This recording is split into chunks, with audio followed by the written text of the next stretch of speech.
In the heart of a sleepy, southern town, where traditions ran deep and change came reluctantly, a black diner owner, Isla Brooks, poured a steaming cup of coffee for a Hell's Angel, a man whose very presence was an unspoken challenge to the town's rigid order. No one wanted him around, his reputation preceding him like a dark storm cloud.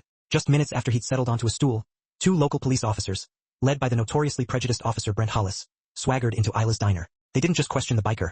They openly insulted both him and Isla, right there amidst the scent of brewing coffee and stale hope. The tension crackled, sharp and dangerous, when the officers' hands dropped to their holstered guns, threatening to draw. But Isla, her spirit forged in the fires of resilience, refused to back down. She stood her ground, a quiet force against the badge, defending the man from the police and, in an astonishing display of courage, ordered them out of her establishment.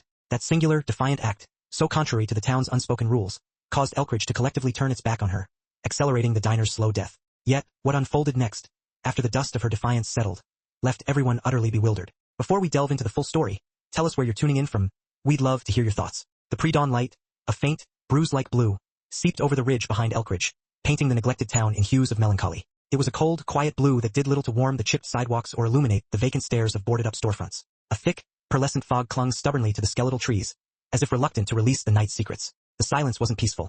It was a heavy, ancient presence, a vast emptiness that had settled generations ago, patiently waiting for a single, brave soul to shatter its oppressive reign. Inside Isla's table, a modest diner that proudly stood as the sole black-owned establishment for what felt like 100 miles. The fluorescent lights sputtered to life with a low, nervous hum.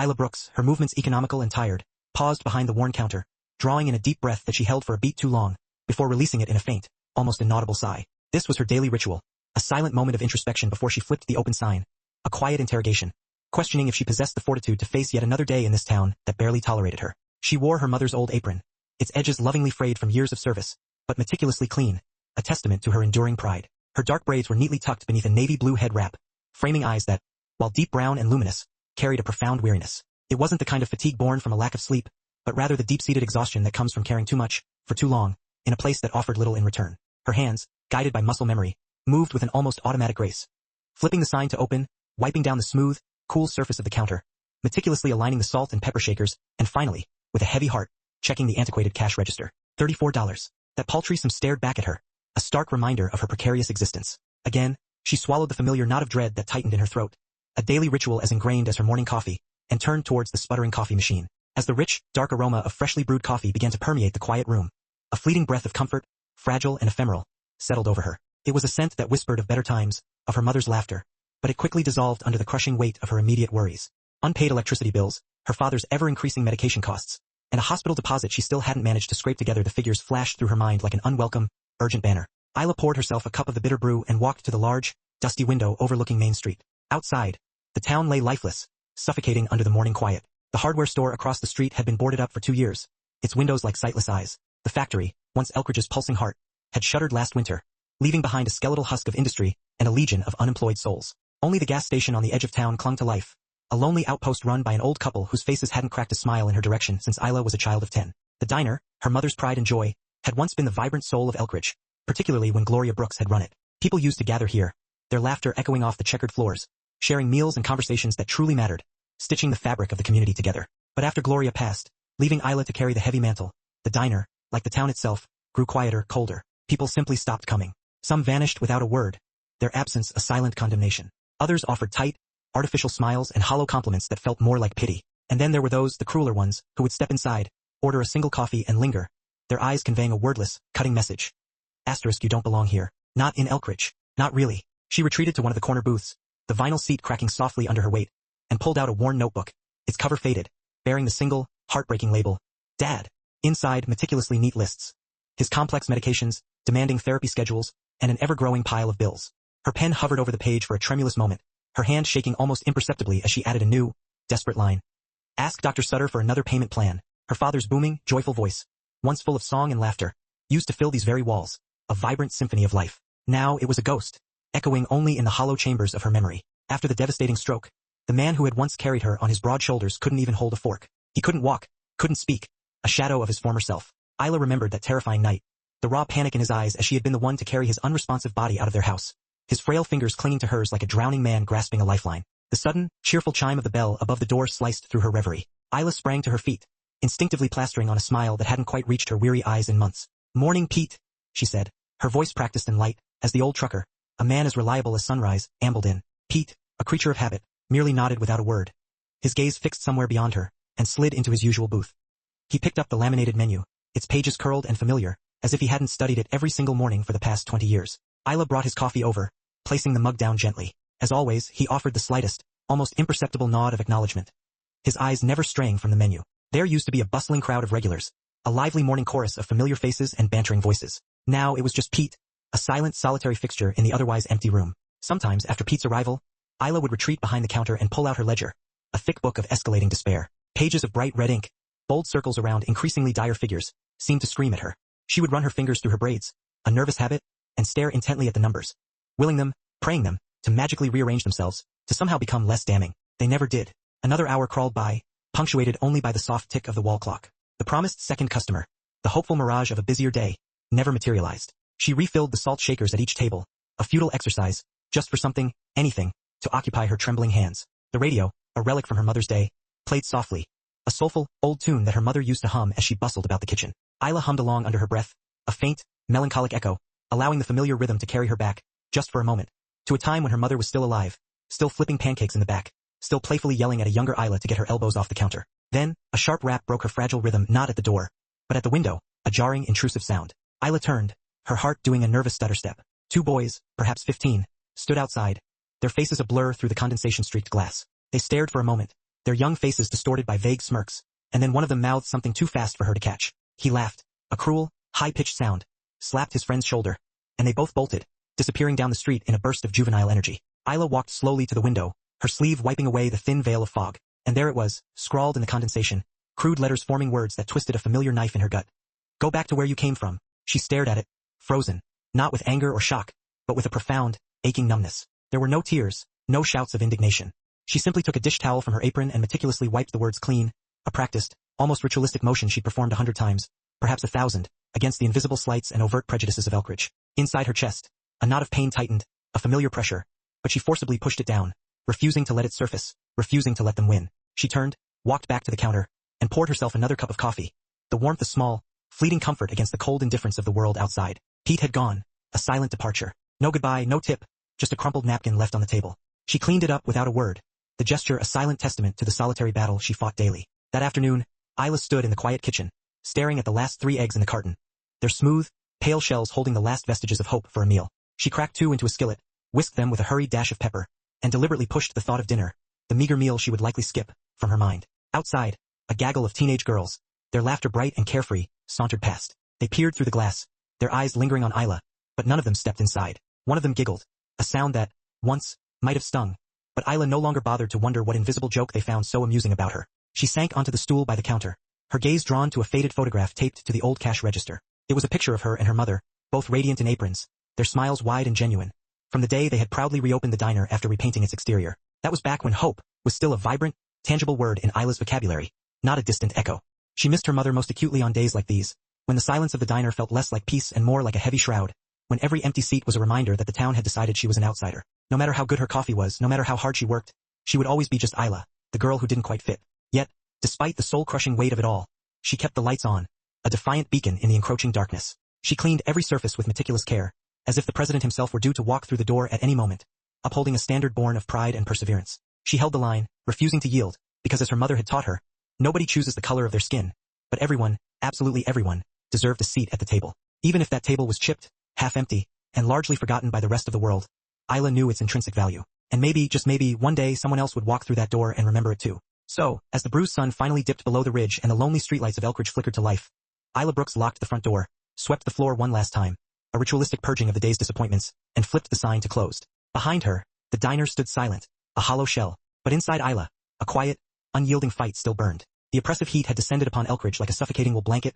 heavy and unwanted, pressing down on the cracked sidewalks, shimmering off the blacktop in faint, teasing mirages. The air itself felt thick and mean, holding its breath. The street outside Isla's table was eerily quiet, save for the incessant, hypnotic hum of cicadas and the distant, mournful creak of a rusted pickup truck rumbling by. Inside the diner, the ceiling fan spun lazily, its blades stirring the air more with noise than with actual cooling relief.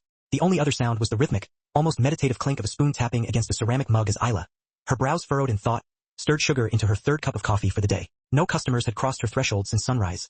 Only the hollow sound of waiting filled the space. She stood behind the counter, mindlessly wiping the edge of a clean glass with a towel, a habit born of routine rather than necessity. The lunch rush, a term that now felt like a cruel joke, hadn't materialized. Not that she was surprised. Ever since her fiery run-in with Officer Brent Hollis last month, the already sparse foot traffic had dwindled to a near standstill. People in Elkridge had long memories and, more pointedly, an even shorter tolerance for women who dared to talk back, especially black women who challenged authority. Just over 3 weeks had passed since that volatile incident, but the sting of Brent's words, the vivid images of that afternoon, still resonated in her ears and behind her eyes as if it had happened only yesterday. It had been a Thursday afternoon, slow and syrupy with the suffocating heat.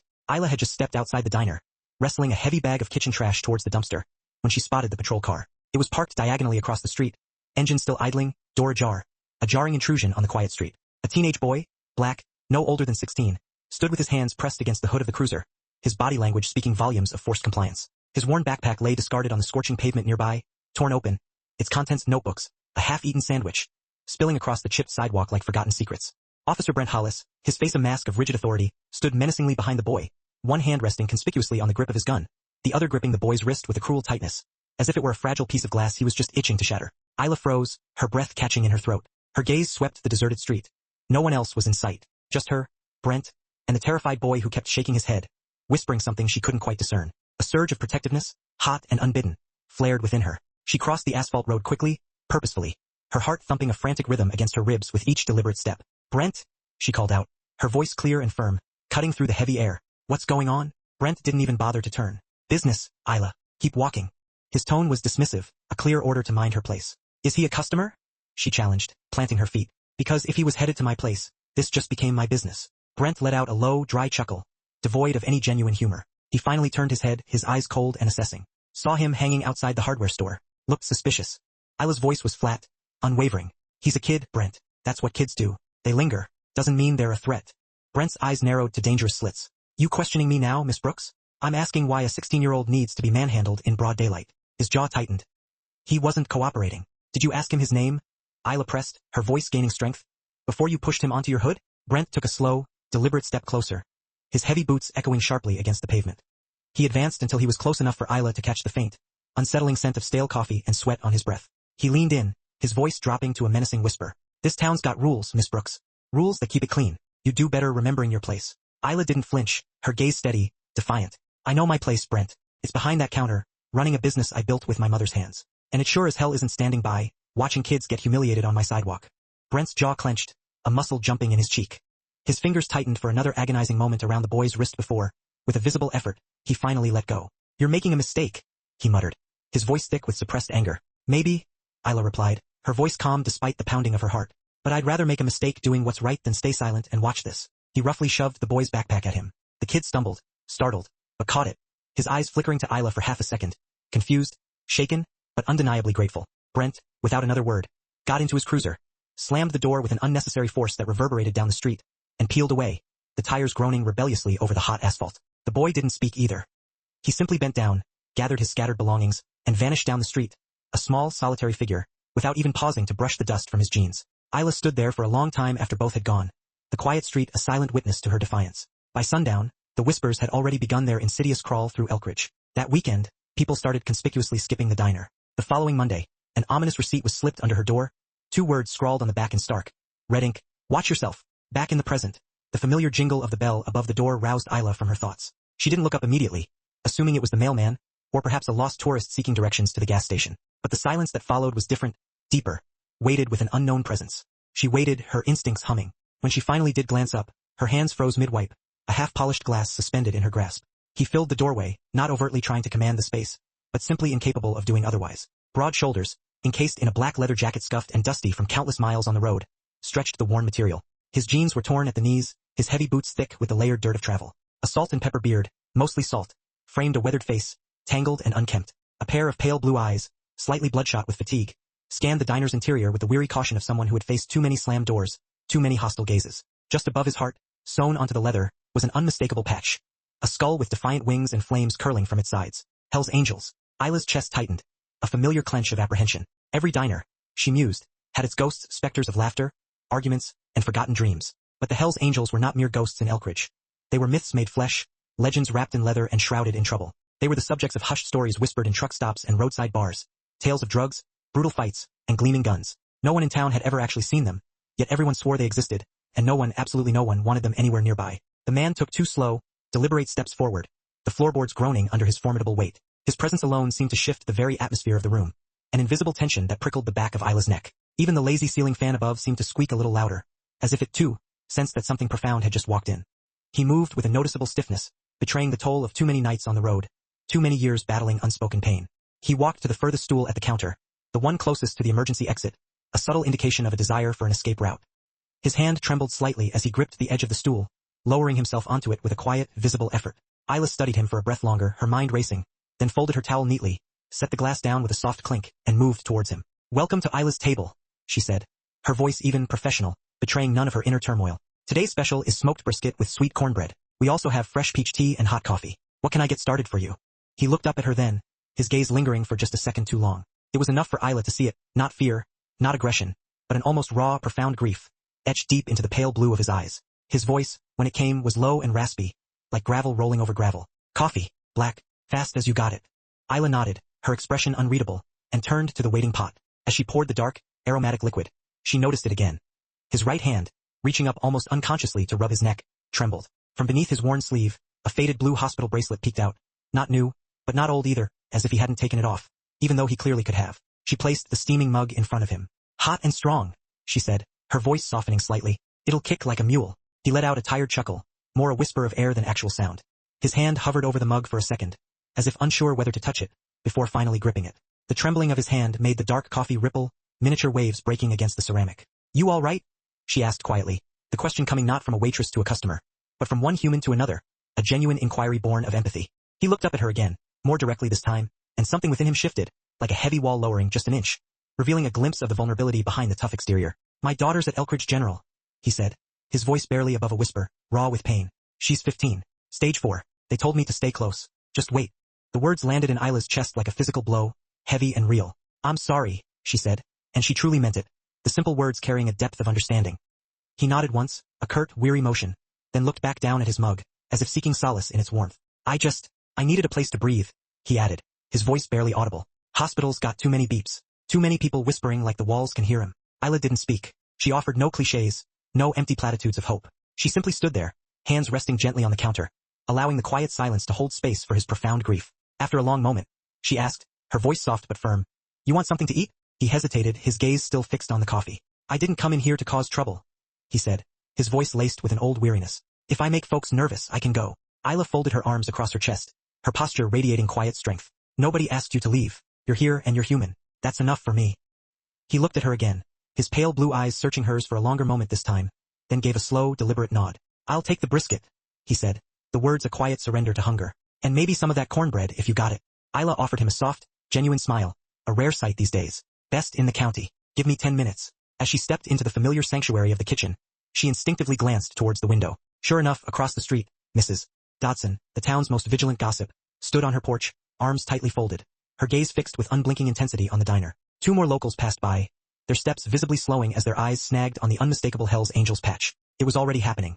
The judgment, the whispers, the turning of backs, the inevitable fallout of her choice to offer kindness. Inside the kitchen, Isla moved with practiced, efficient ease, her hands performing their familiar tasks while her thoughts spun, a whirlwind of apprehension and conviction. She had witnessed a great deal in her 33 years, fervent church fundraisers, fiery protest marches, the sterile, endless waiting rooms of hospitals. But there was something about the man at her counter, Sam, that clung to her bones, a profound resonance. He didn't look like danger, she realized. He looked like raw grief, wrapped in layers of worn denim. She plated the smoked brisket, its savory aroma filling the small kitchen, and added 2 warm cornbread muffins, lovingly brushed with a thin sheen of honey. As she slid the plate in front of him, she noticed the faded tattoo on his forearm. Black ink, softened and blurred by time, blending into his skin. "Jessie, my daughter," he said, catching her glance, his voice a low rumble. Isla gave him a gentle, understanding nod. "She's lucky to have a dad who sticks around," she said, her words sincere. His eyes glistened for just a fleeting moment, a hint of moisture, before he blinked it fiercely away. "I don't know if lucky is the word," he conceded, his voice thick with emotion. "But I told her I'd be here. I meant it." They didn't speak much after that. He ate slowly, each bite seeming to cost him a monumental effort. Isla busied herself with cleaning, polishing surfaces that were already spotless, but every so often, her gaze would drift back to him. She saw the same image. A big man, reduced to a fragile, vulnerable core by life's cruel hand, holding on with shaking hands and a silent, desperate hope. When he finally finished, he reached for his wallet, his movements slow and deliberate. Isla, without a moment's hesitation, placed a gentle hand on the counter, stopping him. "It's on me," she said softly. He paused, his hand hovering over his pocket. "Why?" he asked, his voice rough with surprise. Because grief shouldn't eat alone, she answered, her gaze steady and compassionate. And because no one else offered. He stared at her, genuinely unsure how to respond to such an unexpected act of generosity. Then, slowly he slid his wallet back into his jacket and stood. My name's Sam, he said, his voice surprisingly clear. Sam Taylor. Isla extended her hand across the counter. Isla Brooks. They shook. His grip was firm, strong despite the visible tremor that still hid beneath the surface of his skin. He nodded once more, a silent acknowledgement, and turned towards the door, before stepping out into the harsh glare of the midday sun. He looked back at her, a profound understanding in his eyes. Thank you for not looking at the jacket first. Isla smiled, a genuine warm curve of her lips that reached her eyes this time. Everybody's got a story, Sam. Some just wear theirs on the outside.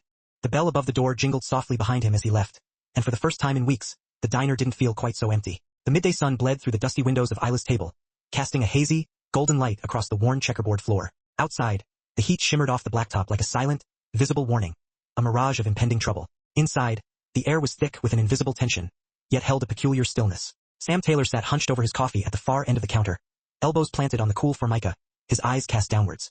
The plate in front of him, containing the remnants of the brisket, sat mostly untouched, the meat now cold and congealed. He wasn't truly there for the food. He was there to escape the sterile, echoing hallway of a hospital, to flee the relentless, insidious beeps of machines that measured his daughter's fading life, marking each painful breath as her last. Isla moved quietly behind the counter, wiping a surface that was already spotless for the second time in 10 minutes. She didn't want to stare, but her gaze, drawn by a mixture of concern and an almost primal empathy, couldn't help but stray towards Sam every so often. His body, even in stillness, looked like it had carried too many miles, borne too many burdens. His silence, a heavy cloak of grief, spoke more eloquently than most men's speeches ever could. Isla asked no questions, offered no prying inquiries. She had learned, through years of quiet observation, that simply leaving someone alone with their pain was often the most profound form of kindness. Then, the bell above the front door chimed again, a sharper, more discordant sound this time, like a note struck deliberately out of tune. Isla looked up, and her heart sank with a chilling premonition. Officer Brent Hollis stepped inside, his polished boots thudding hard and deliberately against the floor with each step, a sound that seemed to shake the very foundations of the diner. He wore his uniform crisp, starched, a pristine barrier of authority. His badge gleamed almost blindingly, and the gun at his hip, holstered and ready, looked like a menacing third fist. Deputy Ellen Fox followed a step behind him, her expression an unreadable mask, her blonde hair pulled back tightly beneath her cap, her eyes scanning the room with a wary neutrality. The air in the diner shifted instantly, becoming heavy, oppressive, charged with unspoken menace. Isla felt it settle in her chest, a familiar tightening, the same way you feel the dense, electric static of a thunderstorm just before it breaks. Brent's eyes swept the room, pausing with a predatory satisfaction when he spotted Sam. A slow smile, not one of humor but rather the cruel, predatory smirk of a man who had just found the perfect bruise he wanted to press, crept across his face. Well, Brent said loudly, his voice cutting through the tense silence of the room like broken glass, deliberately shattering the fragile peace. Didn't expect to see one of the Hell's Angels perched here. This must be one hell of a day. Sam didn't look up, his gaze still fixed on his cooling coffee. Brent took another deliberate step closer, his presence looming. Funny thing, I always heard your kind preferred bars, junkyards, or back alleys. Didn't know you developed a taste for sweet tea and home cooking. Sam slowly, deliberately, lifted his eyes. His fingers tightened, almost imperceptibly, around the coffee mug. The familiar tremble in his hand, momentarily absent, returned. I'm just having lunch, Sam said calmly, his voice a low, gravelly rasp, a testament to his effort to maintain composure. Brent's laugh was harsh, humorless, and he turned slightly to Ellen, who didn't join in. She simply shifted her weight from one foot to the other, her hands clasped rigidly behind her back, her face betraying nothing. Brent turned back to Sam, his tone hardening. Name and ID. Sam blinked once, a slow, weary movement. Excuse me, you heard me. You're wearing a patch I've seen in a dozen police reports. You match a few descriptions. Could be harmless, could be something else. I'm gonna need to see some ID. Sam reached slowly for his wallet, his movements deliberately unthreatening. But Brent's hand moved quicker, faster, coming to rest with an audible click on the grip of his holstered gun. An undeniable threat. That did it. Isla came out from behind the counter, her apron swaying with the urgency of her movement, her face tight with controlled fury. He's a customer, Brent. Brent didn't even bother to turn his head to acknowledge her. You know who he is. Isla's voice was firm, unwavering. I know he's paid for his food and hasn't broken a single law since he walked in. Brent let out a low, sarcastic whistle and finally turned to face her, his eyes glinting with malice. Well, first name basis, huh? Isla's heart was pounding now, a frantic drumbeat against her ribs, but her voice remained remarkably steady, her conviction overriding her fear. You're not here for lunch, Brent. You came in here to provoke someone, and I'm not gonna let you do that in my place. Brent narrowed his eyes, his gaze challenging. This town's got standards, Isla. You might not care who you let through that door, but the rest of us certainly do. Isla took a defiant step forward, closing the distance between them. This diner was built on two things: good food and fundamental fairness. I serve anyone who walks through that door. White, black, patched, ununiformed. You don't get to decide who counts. Brent took a half step toward her, his voice dropping to a low, dangerous growl. You really want to pick this fight with me again, Isla? Isla didn't blink, her gaze locked firmly with his. I'm not picking anything, Brent, but I'm not going to stand by while you harass a man who's simply trying to drink his coffee in peace. For a long, agonizing moment, the only sounds in the diner were the faint, tired hum of the refrigerator and the rhythmic, almost desperate tick of the clock above the pie shelf, marking the passage of time. Then, slowly, deliberately, Sam placed his wallet on the counter, pushing it forward. I don't want trouble, he said quietly, his voice a weary plea. Brent ignored him completely. He snatched up the wallet, flipping it open with an aggressive flourish. He stared at the license inside for a beat too long, his expression clearly one of disappointment that it didn't offer him the excuse he so desperately sought to escalate the confrontation. He tossed it back onto the counter with a dull thud, a disrespectful gesture. No warrants, he muttered, his voice dripping with frustration. Guess you live another day. He turned to Ellen, who hadn't moved a muscle throughout the entire exchange, her hands still clasped behind her back. Let's go. Ellen hesitated, her eyes flickering, a subtle, almost imperceptible dart between Brent, Sam, and then Isla, a silent conflict playing out in her gaze. Then, without a word, she followed her superior out. The door swung shut behind them with a heavy, final clang, leaving a resounding silence in its wake. Isla stood there, still breathing hard, the adrenaline coursing through her veins. Her hands were clenched tightly at her sides, white-knuckled. Sam slowly reached for his wallet and slid it back into his jacket pocket. He looked at her, his expression a complex mix of emotions. You didn't have to do that, he said, his voice quiet. Isla looked back at him, still standing straight and tall, her resolve unwavering. Yes, I did. He gave her a look she couldn't quite read, a baffling blend of confusion, profound gratitude, and something else, something deeper, perhaps even respect. I've seen that before, Sam said after a long moment, his gaze steady. That look in a man's eyes when he wants to make someone small just to feel bigger. Most folks look away. Isla nodded slowly, a quiet admission. I used to, she confessed, her voice barely a whisper. Not anymore. He finished the last sip of his coffee, the bitter liquid a comfort against his raw throat, and pushed the empty mug gently away. Thank you, he said simply, the two words heavy with genuine feeling. She nodded again, her response quieter this time, a shared understanding passing between them. Your money's no good here today. Sam started to protest, a flicker of pride in his weary eyes, but Isla raised a hand, stopping him. Don't argue, Sam, just take the win. He smiled then, a small, tired curve of his lips, but a genuine smile nonetheless. He stood up, his leather jacket creaking softly as he straightened his back, a subtle shift that did little to ease the profound weariness etched into his frame. His movements were slower now, weighted by something beyond simple fatigue, as he prepared to leave. Named Sam, by the way, Isla. He extended a hand, the gesture a quiet offer of trust in a place that had offered little. She took it, her fingers brushing against his calloused skin. And in that brief, electric moment, as their hands met, the suffocating burden of the town, the shrill cries of injustice, the insidious stench of fear, it all receded into a distant hum. Because sometimes, the most resounding declaration in a crowded, hostile room comes from the one person brave enough to meet an outcast's gaze. As Sam stepped out into the blinding sunlight, Isla remained rooted by the register, her heart still hammering a furious rhythm against her ribs. She had no idea what the next day, or even the next hour, would bring. But one truth stood clear and unyielding in her mind. She wouldn't permit anyone, not in her diner, not on her watch, to dictate who held the right to be called human and who did not. The following morning, Elkridge, on the surface, presented its usual placid facade. The sky above was a soft, familiar blue, and the stoic pine trees that lined Main Street stood tall and unmoving, their long gray shadows stretching like weary arms across the pavement. Yet an invisible shift had occurred. The pervasive stillness felt colder, sharper, as if meticulously honed. Isla approached the front of her diner as the nascent sun slowly crested the distant ridge. Her steps were noticeably slower than usual, not from an immediate terror, but from a profound, quiet knowing. It was the kind of knowledge that leaches into your very bones. A chilling awareness that you've irrevocably crossed a line, one whose existence you only acknowledged when it was far too late to turn back. The cardboard sign was the first thing to assault her vision. It wasn't merely taped.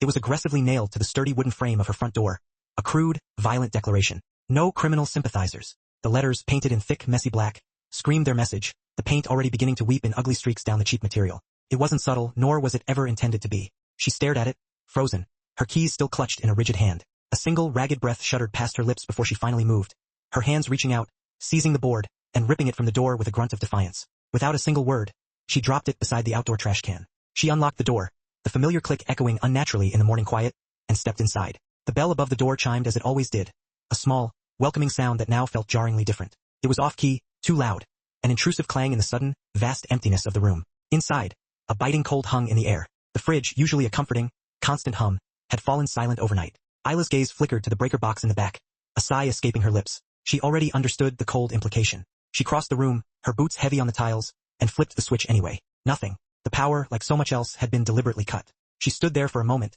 still holding her breath, the sharp reality sinking in. Then, a slow exhalation through her nose, and she rolled her shoulders back, a gesture of quiet resolve. She wouldn't let this new, chilling silence consume her. Not today.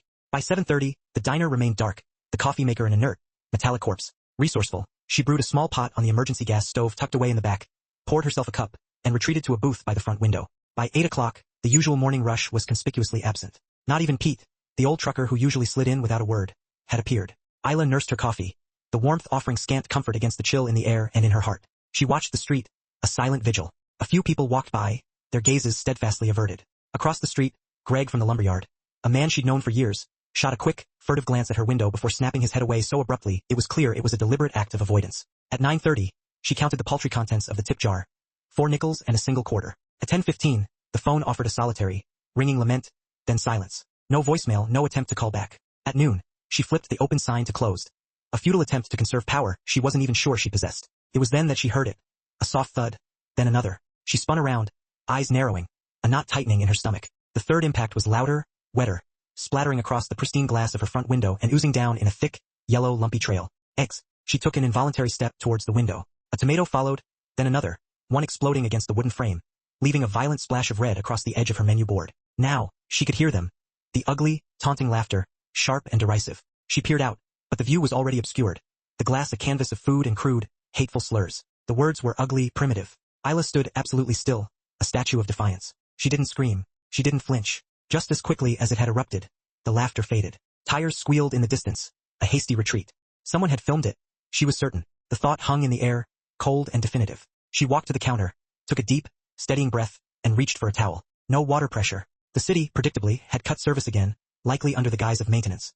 Though no one would ever admit it. She soaked the towel in a tray of murky, melted ice from the unplugged fridge and returned to the desecrated glass. She wiped. The egg, a sticky, stubborn mess, resisted, smearing into a repulsive, slimy film of yolk that clung to the pane. The smell hit her then. Sour, thick, a vile cocktail of spoiled food and something far fouler. Cowardice. Her hand trembled, a betraying tremor. She paused, pressing her other hand against the cold glass, grounding herself. One breath in, one out. Then she continued to wipe. Outside, another pickup truck rolled by, slowing momentarily before accelerating away. She recognized the driver, Cliff, a man who once brought her the freshest tomatoes from his farm. He didn't wave. After she'd finally cleared the main window, she crouched by the lower panels. There, someone had scrawled a word she hadn't seen in years. Not since high school. Not since her mother had stormed into the principal's office, refusing to leave until someone, anyone, was held accountable. She wiped that away too, her movements slow and deliberate. The glass was clean once more, but she wasn't. Not inside. Not today. At 2 o'clock in the afternoon, she retreated to a corner booth, a notepad and pen her only companions. She began to write a list, her financial burden stark on the page. Asterisk power, water, hospital, groceries, gas. Asterisk she tapped the end of the pen against the paper, her gaze distant. Then, with a fierce stroke, she added another word below the list. Asterisk dignity. Asterisk and beside it, a quiet, unyielding declaration. Asterisk still mine. A soft knock on the glass made her head snap up. Outside stood Miss Owens, the church secretary from down the block, a woman in her late 60s who usually favored floral dresses and a perpetually serious expression. Isla walked to the door and opened it. Miss Owens didn't offer a smile. I won't come in, she said, her voice strained. I just came to say not everyone agrees with what they're doing to you. Isla remained silent, her expression unreadable. Miss Owens shifted nervously on her feet. I don't approve of the biker, she continued, almost a whisper, but I saw how Brent treated that man. It wasn't right. Isla's hands tightened on the edge of the door, her knuckles white. And yet you weren't here yesterday. Miss Owens looked away, her gaze falling to her polished shoes. I was scared. I still am, Isla said quietly, her voice imbued with a raw honesty. But I didn't get to leave. A long, heavy silence stretched between them, thick with unspoken truths. Miss Owens finally nodded. A slow, hesitant gesture. I'll bring some pies tomorrow.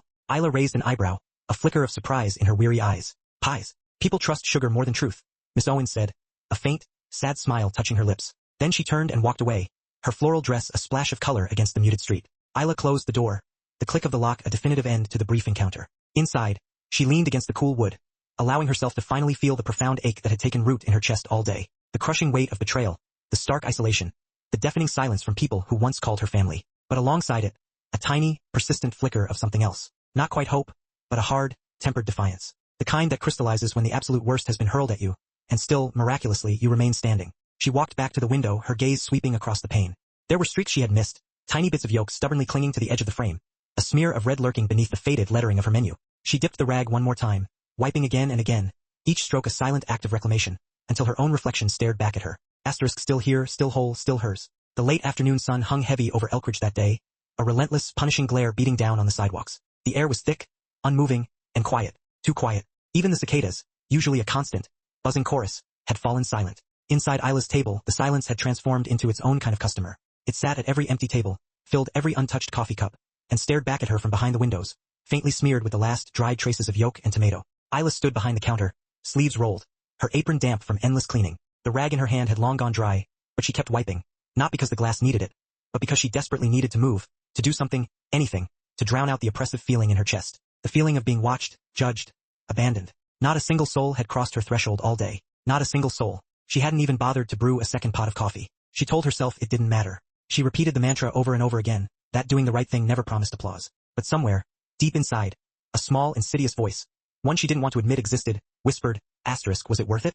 Across town, in the hushed sanctity of a hospital room, Sam Taylor sat vigil beside his daughter's bed. Jessie's breathing was soft, shallow, her eyes closed beneath lids heavy with exhaustion. The machines surrounding her pulsed and beeped in soft, rhythmic intervals, constant, gentle reminders that time marched on, indifferent to human suffering or desire. Sam leaned forward, his elbows resting on his knees, his hands clasped so tightly his knuckles were white. He had always lived by a code of loyalty, of brotherhood. But what Isla had done, that was different. That was an act of pure, unadulterated courage. And the swift, cruel way that town had turned its back on her for it, that was something he simply would not allow to stand. He reached for his phone, scrolling through his contacts until he found the name. It had been over a year since he'd last called. Marvin Taylor, younger brother, former combat medic, now a patch member of the Hells Angels Central Ridge chapter.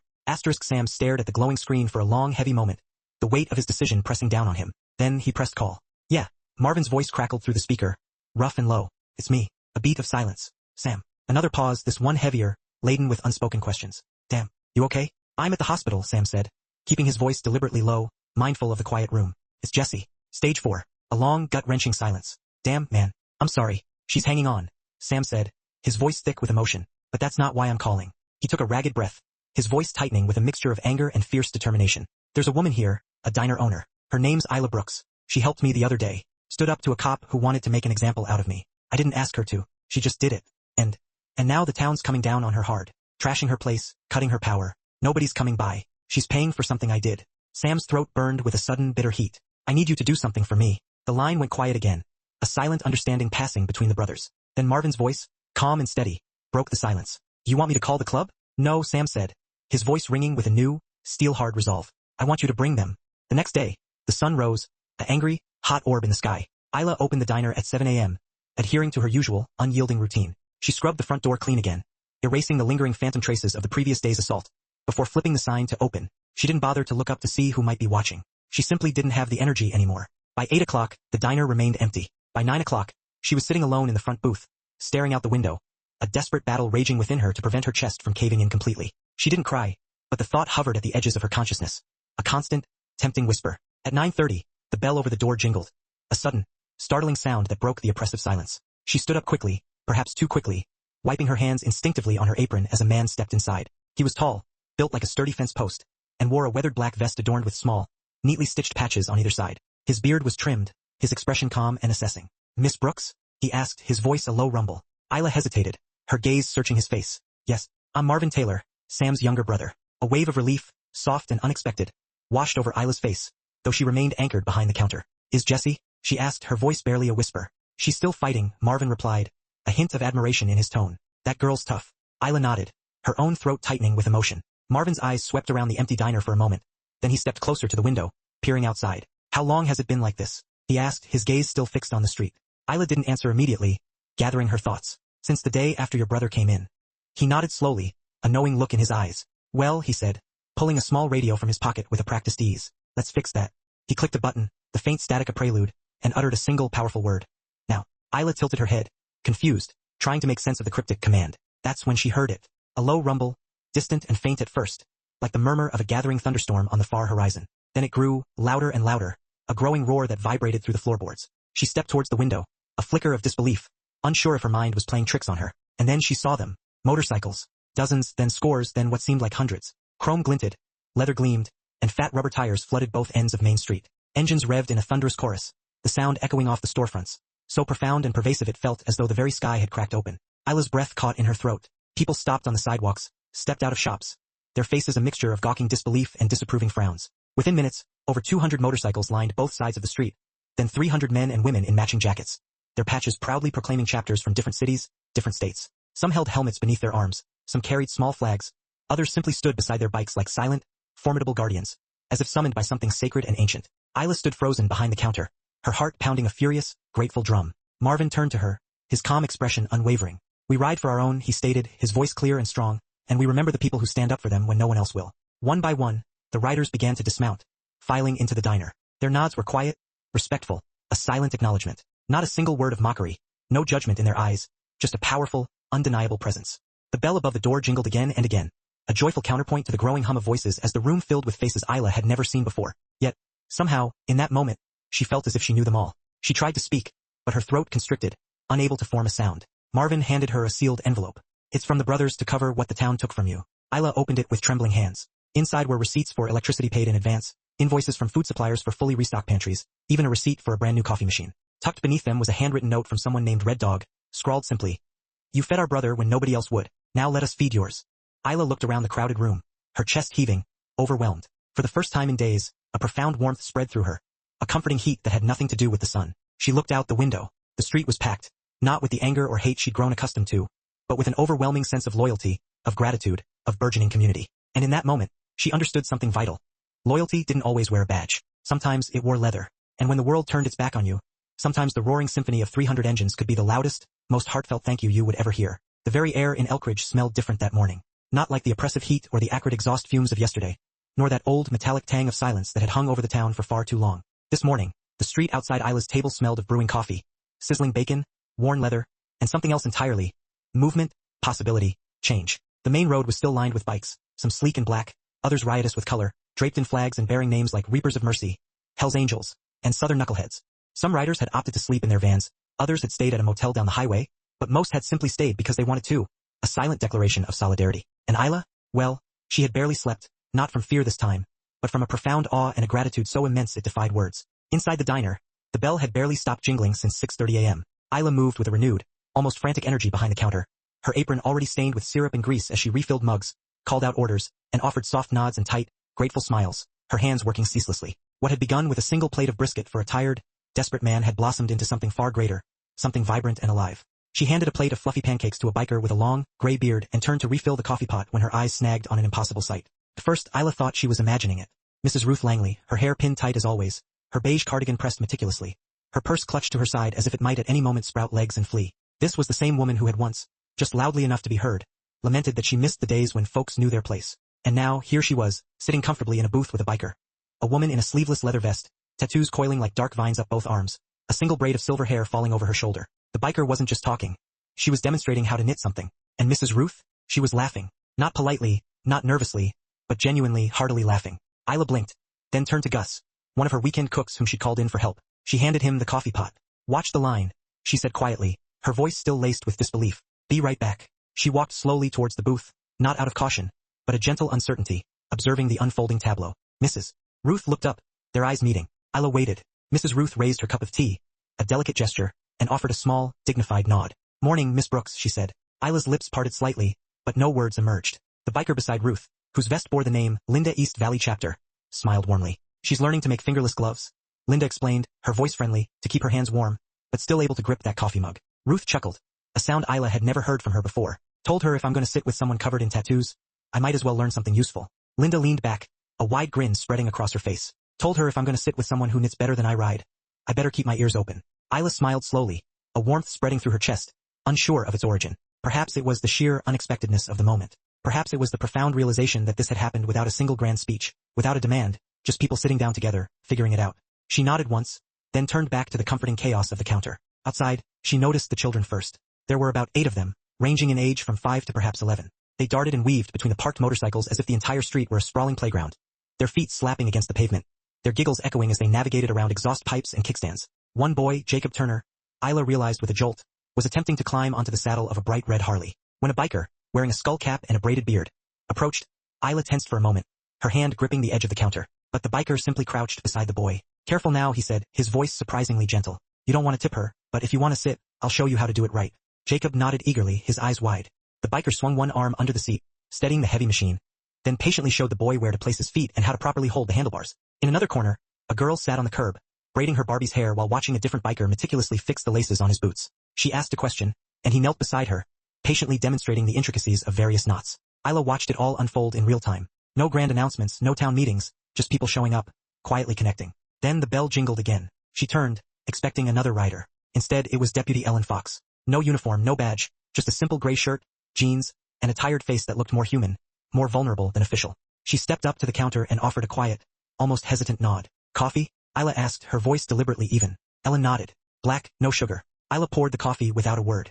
When she handed the steaming mug across the counter, their fingers brushed for a brief, electric moment. Thank you, Ellen said, her voice soft. Isla looked at her, searching her eyes. Really? Her gaze was unwavering. And in Ellen's eyes, Isla saw it. A flicker of regret, and perhaps something softer, something like resolution. Ellen sat at the counter, stirring her coffee, her gaze sweeping across the bustling room. After a long moment, she spoke again. I heard what they did to your place last week. Isla didn't respond, merely continued to wipe down the counter absent-mindedly. Ellen sipped her coffee, swallowing slowly, the heat seeming to warm more than just her throat.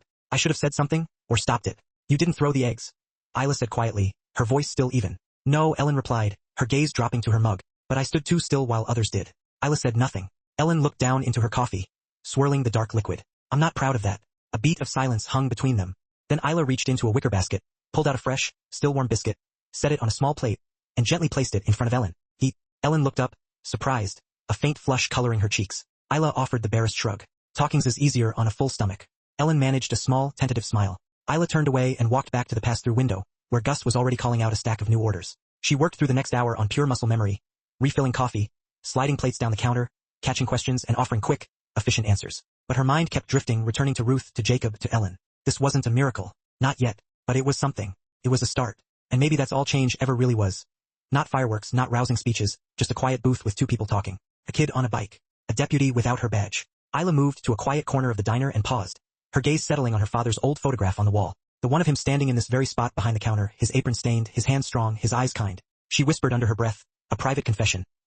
You were right, Daddy. People can surprise you. Then she turned back to the vibrant, bustling room and kept working, because the world didn't change all at once. It changed one table at a time. The late afternoon sun had begun its slow, graceful dip behind the western hills, casting long golden streaks across Main Street. The warm light filtered through the large front windows of Isla's table, painting everything inside with a soft, amber glow. It was the kind of light that made you pause, made you breathe a little deeper. The kind of light that made a single moment feel far bigger than itself. The diner was full, every booth occupied, every stool taken, every inch of counter space claimed by a body. Some wore leather vests with faded patches.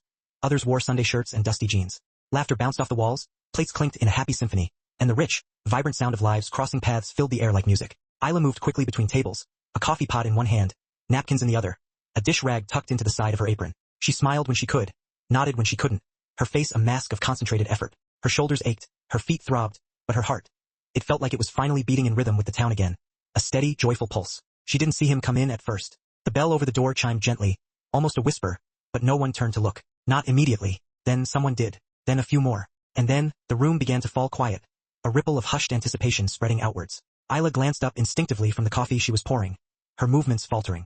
A man stood in the doorway, broad-shouldered and sturdy, an undeniable presence. His vest was black leather, crisp and immaculately clean. Across the back, stitched in bold, large letters, were the words, President Hell's Angels MC Riverside Chapter. He stepped in with a quiet, powerful purpose, his boots heavy and deliberate against the tile floor. Beside him, Marvin followed, eyes forward, his jaw set in a firm line. Isla felt something profound shift in the room. Not fear, not tension, but a palpable sense of respect. The man, Dominic Turner, walked slowly towards the center of the diner and paused, surveying the room. His eyes were sharp, discerning, yet held an underlying kindness. Then they found Isla, standing behind the counter. He walked towards her, the last vestiges of chatter in the room falling to an absolute hush behind him. You must be Isla, he said, his voice deep and smooth, worn by life but clear as a bell. Isla gave a small nod, her gaze steady. That's me. Dominic held out a hand. His grip was firm, steady, his palm rough with experience, but his touch was undeniably respectful. I'm Dominic, he said, president of the Hells Angels Riverside. She nodded again. I've heard of you. I've heard of you, he replied, a subtle resonance in his tone that was more than mere politeness. It was pride. Dominic turned then, raising a hand to the silent crowd. The diner fell into absolute stillness. He didn't raise his voice, but when he spoke, every word resonated, landing with the weight of undeniable truth. There are two things we live by in my world, he said, loyalty and respect. When someone gives us one, we give it back. And when someone risks everything to do what's right, we remember that too. He turned back towards Isla, his gaze unwavering. This woman didn't know who we were, didn't care what patch we wore. All she saw was a man in pain, and she treated him like a person. When others turned away, she stepped forward. Dominic reached into a canvas bag that Marvin handed him. I don't give these out often, he said, his voice softer now. He pulled out a black leather vest, folded with meticulous care. The stitching was fresh, pristine. Across the back, in bold white thread, it read, of the Hells Angels. And just below it, smaller, embroidered in crimson red, protected. Lila's breath caught in her chest. A sudden, powerful intake. She didn't move, mesmerized. Dominic held it out. From that day forward, he declared, Lila's table now rides under the unyielding protection of the Hell's Angels. The words were a thunderclap, and the room erupted in a storm of cheers and wild applause. Tables groaned and shook as fists, some gnarled and tattooed, others surprisingly soft, pounded in a primal celebration of justice. The very floor vibrated under the rhythmic stomp of heavy boots, and a piercing whistle, impossibly loud and clear, cut through the joyous din. Isla, caught in the eye of this whirlwind, stood utterly frozen, her eyes wide and glassy, absorbing the raw, untamed jubilation. Dominic leaned in, his voice dropping to a low, intimate murmur meant only for her. "You earned this," he affirmed, his gaze unwavering. "Not with fear, not with brute force, but with sheer decency. And believe me, that means infinitely more than any patch we could ever wear." She reached for the vest, her movements slow, almost reverent, her fingers tracing the embroidered letters as the celebration thundered on around her, a world of its own. Then, through the joyous chaos, she looked up and noticed something else, something quietly monumental. A handful of familiar faces from Elkridge had slowly, tentatively, filtered into the diner. These were locals, people who hadn't dared to step foot inside Lila's table since the mess began, when fear had become a silent, corrosive divider. There was Joe Larkin, the stoic farmer, his daughter Elise by his side, and Ruth Langley's lanky son, and behind them a few others, hesitant and visibly nervous, yet undeniably present. Joe was the first to approach, his worn farmer's hat clutched awkwardly in his hands. He stood before Isla, shifting his weight from one scuffed boot to the other, the air thick with his unspoken regret. I was wrong," he finally managed, his voice raspy with emotion and perhaps a hint of shame. "I saw what happened here, what they did to your place, and I didn't say anything. I'm truly sorry, Isla." She met his gaze. His eyes, though tinged with apprehension, were undeniably sincere. She gave a slow, deliberate nod, a silent acknowledgement that spoke volumes. Elise then reached out, her small hand gently touching Isla's arm. "My mom told me," she began softly, "you used to give me free apple slices when I was little. She never forgot that kindness."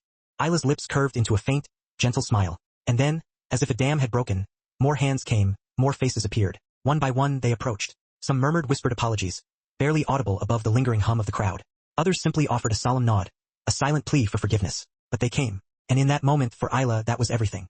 Isla stood tall, holding the leather vest in both hands, its weight a comforting presence. She walked behind the counter, her gaze sweeping across the familiar wall until it landed on a perfect spot, right next to her father's framed photograph. The one where he grinned widely from behind the grill, spatula in hand. She carefully hung the vest on a wooden peg. There, beneath her father's watchful, smiling eyes, it looked utterly right, as if it had always belonged, a new guardian spirit for Lila's table. She turned back to the room, now filled with faces that had once been strangers, then adversaries, and were now, unmistakably, allies. Her chest lifted with a breath she hadn't realized she'd been holding, and her throat tightened with a wellspring of emotion. Dominic, seeing her, raised his cup, a silent salute. The crowd, sensing the gravity of the moment, followed suit, lifting their own glasses and mugs to Isla. In that fleeting, powerful instant, no one remembered skin color, the symbolic patches on leather, or the divisive politics that had poisoned their town. They remembered character. They remembered who had stood unwavering when it mattered most, when the stakes were highest. Isla nodded once, slow and full of an innate grace that transcended words. For honor, she knew, didn't come from titles or the thunder of engines. Came from how you stood, unyielding and true, when standing cost you everything. The first rays of dawn had just begun their slow, golden climb over the sleepy rooftops of Elkridge when the bell above the diner's front door gave a quiet, almost hesitant jingle. Isla was already behind the counter, halfway through wiping down the gleaming pie case for the second time that morning. Her movements were now automatic, ingrained. Clean, rotate, check the glass for smudges. But her mind was far away, adrift somewhere between the tumultuous events of the past week and the persistent, echoing question she kept asking herself. What now? She didn't look up right away, lost in her thoughts. Not until she heard the slow, measured steps, heavy and deliberate. Not the hurried, impatient gait of someone rushing in for a pre-work coffee, but the kind of walk that carried weight. Memory. She turned. Sam Taylor stood silhouetted in the doorway. The same familiar black leather jacket, the same broad, powerful frame. But something profound was different about him now. His eyes, though still holding traces of past pain, were clearer, sharper, not lighter in color, but in spirit. There was still sorrow there, yes, but something deep beneath it had shifted, settled into a quiet, unshakable strength that hadn't been present before. Isla slowly set down her wiping cloth. Sam! She breathed, the name barely a whisper, a recognition of something fragile and true. He stepped inside, nodding once, his boots echoing gently on the tile floor, a soft counterpoint to the quiet morning. I was hoping you'd be here, he said, his voice a low rumble.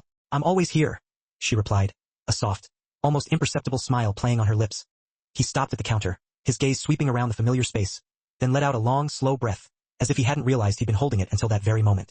It looks good, he murmured, a genuine appreciation in his tone. It's getting there, Isla responded, her pragmatism a grounding force. Some days are better than others. He nodded slowly, and a comfortable silence settled between them, filled only by the soft hum of the refrigerator. Without asking, Isla poured him a cup of coffee, the dark, rich liquid steaming gently. She placed it in front of him.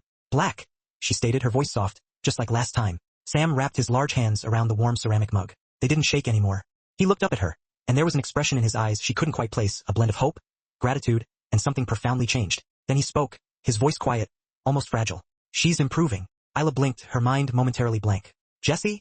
She asked, a sudden surge of hope catching in her throat. He nodded, his gaze dropping to his coffee. The new treatment is working. Her numbers are up, Isla. Colors back in her face. She's laughing again. Isla felt her throat tighten with an unexpected rush of emotion. Tears pricking her eyes. That's incredible, she whispered, her voice thick. It is, Sam said softly, looking up again, a raw vulnerability in his eyes. I honestly didn't think we'd get this far. A moment of profound quiet passed between them. Then he added, she asked me to come today. Isla tilted her head, her eyebrows slightly raised, a question in her expression. Sam looked down into his coffee again, then back at her, his gaze steady. She said, she wants to meet you. Isla froze, her breath catching. Me? She echoed, disbelief in her voice. He nodded. She said, and I quote, that woman sounds like who I hope I can be one day. For a second, the entire diner seemed to dissolve around Isla. The clatter of unseen dishes, the steady hum of the fridge, the distant sounds from outside, all of it simply fell away. Isla stood perfectly still, her hand resting gently on the cool counter, her eyes locked with Sam's, absorbing the incredible weight of those words. She said that? Isla's voice was barely audible, but clear as day. Without conscious thought, she slid onto a stool across from him. I don't know what to say, she whispered, overwhelmed. You already did, he replied, his voice infused with a quiet power. That day you brought me coffee. That day you told Brent to step back, to leave me be. That day you reminded me I was more than just the patch on my back or the pain in my chest. More than my grief. His voice grew quiet, almost reverent. You didn't just feed me, you made me visible again. And Jessie, she needed that more than I or she ever realized. Isla swallowed hard, emotions rising fast and furious now, threatening to spill over. She reached for a napkin, folding it once, then again in her trembling hand. Tell her, she managed, her voice thick. Tell her I'd love to meet her. Sam smiled then. It wasn't a wide, boisterous smile, but it was profoundly real, radiating a quiet warmth. I was hoping you'd say that, he said. They sat in comfortable silence for a moment, sipping their coffee, the shared connection a tangible presence in the quiet diner. Then, Sam reached into his jacket pocket and pulled out a small, worn envelope. He set it gently on the counter between them. What's this? Isla asked, a flicker of curiosity easing the emotional intensity. Jessie made you something, he replied, his eyes soft. Isla opened the envelope carefully, her fingers trembling slightly. Inside was a drawing, done in colored pencil. It was a rough, heartfelt sketch of Isla behind the counter, handing a mug of coffee to a man in a biker vest. Above their heads, in shaky, childish handwriting, 2 words were scrawled. Be kind, be brave. Isla's hands began to shake uncontrollably. Her chest ached, but in the best, most profound way imaginable. She looked up, her eyes shimmering with unshed tears. I still don't know what to say, she whispered, her voice choked. You already said it, Sam repeated, his gaze kind. That day you showed up. He stood slowly, leaving his mug half full on the counter. I'm taking her out of the hospital next week, he announced, a note of quiet triumph in his voice. She wants to ride out here with me, meet you in person, sit at that booth by the window, the one bathed in morning light. Isla smiled through her tears, a radiant, genuine smile. We'll have something special on the menu that day, she promised. He turned to leave, then paused at the door, his hand resting on the frame. Lila? He said, using the name. Yeah, she's alive because someone chose to be kind when they didn't have to be. He nodded once, firmly, his gaze steady. Thank you. Then, he stepped into the soft morning light, and was gone. Isla stood rooted in place for a long, quiet moment. She looked at the drawing again, its simple message profound, then carefully set it down beside the register. Her hand still trembled, but her heart was full, overflowing with a feeling she couldn't quite name. Outside, a few more bikes rolled by, their distant rumble a gentle echo. Inside, the world felt quieter, yet far from empty. It was full of something she couldn't articulate, but felt deeply in her bones. Hope, not loud or demanding, but steady, just real. Sometimes, she thought, it truly only takes one cup of coffee, one moment of truly seeing another human being, one small, almost insignificant act of courage. Sometimes that's enough to save a life. And sometimes, just sometimes, that life, in turn, saves you right back. Late evening light poured through the windows of Lila's table, casting long, soft gold across the worn booths and gleaming counters. Outside, the last of the motorcycles were pulling away, one after another, their chrome reflecting the setting sun like polished jewels. Their engines hummed low and respectful, a muted purr, not the roaring arrival of a few days ago, but a slow, deliberate departure, a poignant goodbye. Inside, the diner was calm, empty now, but not hollow. It felt imbued with a lingering warmth. Isla moved behind the counter in comfortable silence, a damp rag in her hand, wiping down the already clean surface with slow, even strokes. Not because it needed cleaning, every surface gleamed, but because it was the one ritual that grounded her, the one steadfast habit she hadn't let go of, no matter how profoundly the world around her had shifted. A few steps away, on the wall, just beside the framed photo of her mother taken nearly 2 decades ago on the day they first opened the diner, hung the new black leather vest. Smooth, bold, a single, elegant line of white thread stitched across the back. It read, Friend of the Hells Angels, protected. Beneath it, a small note was pinned with a pushpin, its simple message resonating deeply. Thank you for seeing the man, not the patch. Jessie.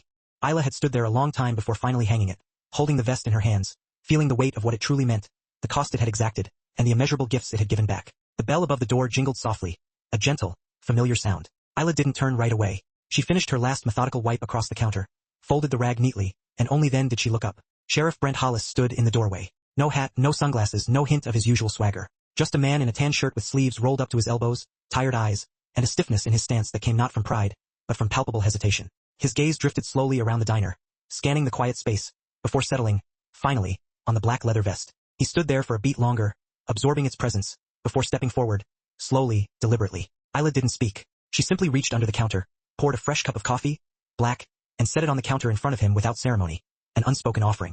He nodded once in thanks, a small, humble gesture, and sat down. For a few seconds, the only sounds in the diner were the gentle creak of the stool, and the quiet hum of the refrigerator motor. Brent wrapped his hands around the warm mug, but didn't drink right away. Then he finally broke the silence. "Town's changing," he murmured, his voice low. Isla didn't respond.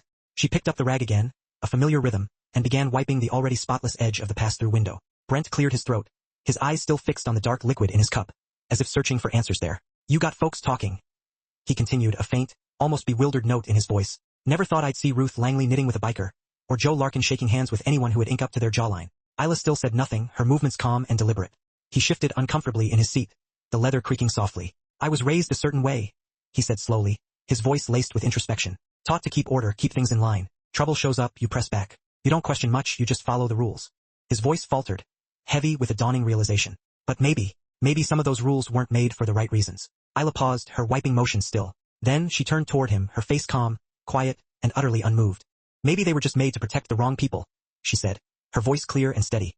A gentle but undeniable truth. Brent looked at her, his jaw tightening almost imperceptibly. But he didn't argue. He knew she was right.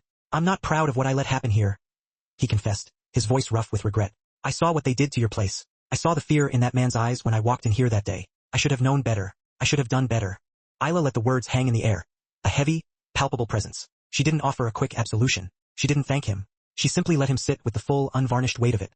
Because some things weren't fixed by a single conversation, no matter how sincere. Some things she knew had to be earned, slowly, painstakingly, over time. Brent finally took a long sip of the coffee, its bitter warmth a small comfort. He set the mug down gently. "You ever think about running for town council?" he asked, a weak, almost desperate attempt at levity. Isla raised an eyebrow, a faint flicker of amusement in her eyes. He smiled sheepishly. "Didn't think so." He reached into his pocket and pulled out his sheriff's badge, its silver gleaming dully in the dim light. He set it gently on the counter between them. "I'm taking a few weeks off," he said, his voice quiet but resolute. "Maybe longer. Got some things I need to unlearn. A lot of things." Isla looked at the badge, then back at him. "You don't have to leave," she said softly. "I know," he replied, meeting her gaze. "But I probably should." She gave a small nod, an understanding acceptance of his choice. Brent stood, picked up his hat from the side hook where it hung, and held it in his hands for a moment, turning it slowly. As he turned to leave, he paused at the doorway, his back to her. "For what it's worth," he said, his voice low. "I'm glad you didn't back down." Isla didn't look up.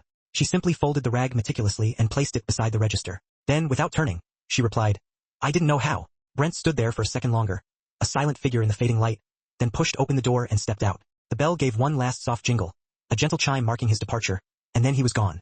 Isla stood behind the counter, her arms crossed lightly over her chest, her eyes slowly scanning the room. It was just a diner, she thought, its wooden floors scuffed from countless boots, its booths worn smooth from years of elbows and whispered stories, the gentle hum of a refrigerator, the rhythmic ticking of the old wall clock her mother used to reset by hand every Sunday morning. But it had become something more profound. Not because it was loud or ostentatious, but because it had never looked away from pain, from fear, from truth. It had fed the hungry, comforted the lonely, protected the vulnerable, and told the truth, even when that truth came with a daunting cost. She walked over to the wall and stood in front of the photo again. Her mother's smile, bright and full of unwavering belief, seemed to meet hers, now with a new, deeper meaning. Isla reached up and adjusted the vest on its hook just slightly, a tender, possessive gesture. Then she whispered, more to herself than anyone else, "We're still standing, Mama," and she was, because change, she realized, didn't always arrive in a mighty roar. Sometimes it came in a quiet, unyielding refusal to bend, in a simple cup of coffee handed to a stranger, in a shattered window meticulously cleaned and repaired, in a woman behind a counter who chose, against all odds, to see people, not uniforms, not patches, not fear, just people. And for a town like Elkridge, steeped in its old ways, that was the kind of change that mattered most of all. No grand banners, no sensational headlines, just quiet, steady courage, practiced daily, one seat at a time. The story of Isla, Sam, and the quiet little diner in Elkridge isn't merely about a place. It's about choices, about the integrity of what we do when no one's watching, when the world demands compromise. It's about the simple, everyday courage to extend kindness, even when fear and cynicism give us every reason not to. It reminds us that sometimes, standing up for someone else doesn't require grand speeches or bold, public gestures. Sometimes, it's just a cup of coffee placed gently in front of a stranger, A word spoken when silence feels safer. A steadfast refusal to look away when others avert their gaze. And perhaps, truly, that's how real, lasting change ultimately begins. With small, steady, persistent acts of decency that ripple outwards, touching lives, transforming communities, one heart at a time. If this story resonated with you, we would be deeply honored to hear from you. Have you ever witnessed a quiet act of courage that shifted your perspective, or perhaps experienced one yourself that changed your path? Please take a moment to share your thoughts, your reflections, in the comments below. We read each and every one, and your words truly matter here. And if you believe in the power of stories that speak directly to the heart and courageously uphold human dignity, please consider subscribing to our channel. Your unwavering support helps us continue telling these kinds of narratives, stories that carry light and truth, even in the quietest, most overlooked corners of our world. Thank you for watching, and for choosing kindness. Join us in sharing meaningful stories by hitting the like and subscribe buttons, and don't forget to turn on the notification bell to start your day with profound lessons and heartfelt empathy.